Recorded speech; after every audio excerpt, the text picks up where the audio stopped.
ஓங்கியுலகளந்த உத்தமன் பேர் பாடி நாங்கள் நம் பாவைக்கு சாற்றி நீராடினால் தீங்கின்றி நாடெல்லாம் திங்கள் மும்மாறி பெய்து ஓங்கு பெரும் சென்னல் ஊடுகயல் உகள புங்குவளை போதில் பொறிவண்டு கண்படுப்ப தேங்காதே புக்கிருந்து சீத்த முளை பற்றி வாங்க குடம் நிறைக்கும் வள்ளற்பெரும் பசுக்கள் நீங்காத செல்வம் நிறைந்தேலோரெம்பாவாய் நீங்காத செல்வம் நிறைந்தேலோரெம்பாவாய்.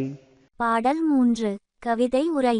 வைகரையில் நீராடி வையம் அளந்தானை வாயார பாடி வந்தால் மாதம் மும்மாரி மழை பொழியும் முப்போகம் நெல் விளையும் குவளை மலர் மஞ்சத்தில் பொறிவண்டு கண் படுக்கும் மருதவயல் இறங்கும் போது கயல் மீன்கள் கால் தடுக்கும் வள்ளலென பசுக்கள் பால் செல்வத்தை வாரிக் கொடுக்கும் வளமெல்லாம் தந்தருள வந்திடுவாள் திருமகளும் இருள் வண்ணன் புகழ்பாட எழுந்து நீராடேலோர் எம்பாவாய்.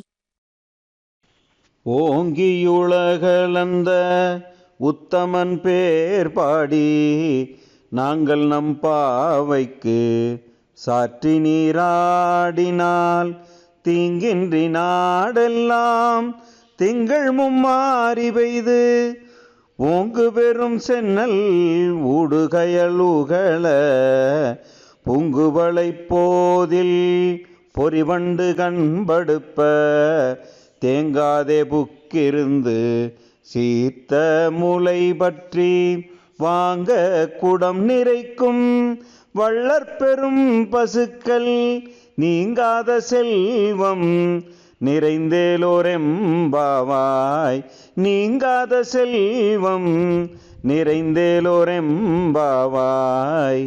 பாடல் 3. கவிதை உரை.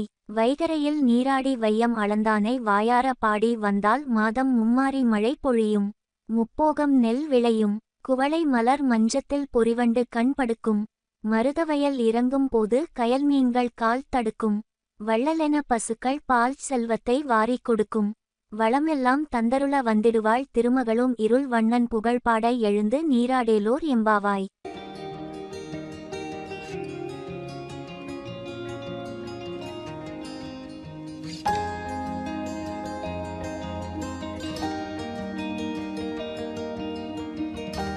தமிழகத்தில் 7ஆம் நூற்றாண்டில் வாழ்ந்த வைணவ ஆழ்வார்களுள் ஒருவர் ஆண்டாள்.